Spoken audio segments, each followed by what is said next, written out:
இந்நிலையில் தமிழக அமைச்சரும் திமுக தலைவருமான உதயநிதி ஸ்டாலின் பிரதமர் நரேந்திர மோடியை டெல்லியில் சந்தித்து பேசினார்.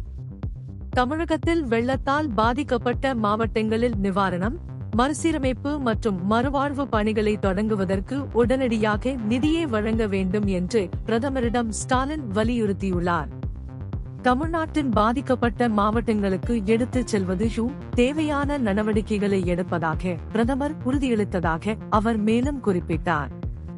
வெள்ள நிவாரணம் குறித்து விவாதித்ததோடு மட்டுமல்லாமல் சென்னையில் ஜனவரி 19 நடைபெறவுள்ள கேலோ இந்தியா இளைஞர் விளையாட்டுப் போட்டிகளின் தொடக்க விழாவிற்கு பிரதமர் மோடிக்கு தமிழக விளையாட்டு அமைச்சராகவும் பணியாற்றும் உதயநிதி அழைப்பு விடுத்தார்.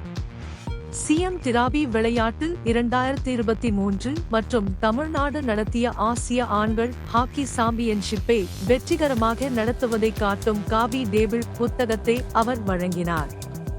2 நாட்களுக்கு முன் தமிழகம் வந்த பிரதமர் மோடி திருச்சியில் 20,000 கோடி ரூபாய் மதிப்பிலான திட்டங்களை தொடங்கி வைத்தார்.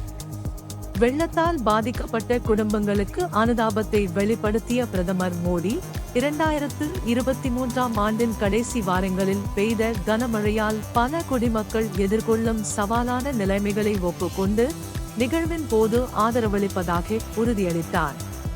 தமிழகத்தில் சமீபத்தில் பெய்த வரலாறு காணாத மழையால் ஏற்பட்ட வெள்ளம் வடக்கு மற்றும் தென் மாவட்டங்களை பாதித்து விபத்துக்களையும் பரவலான அழிவையும் ஏற்படுத்தியது.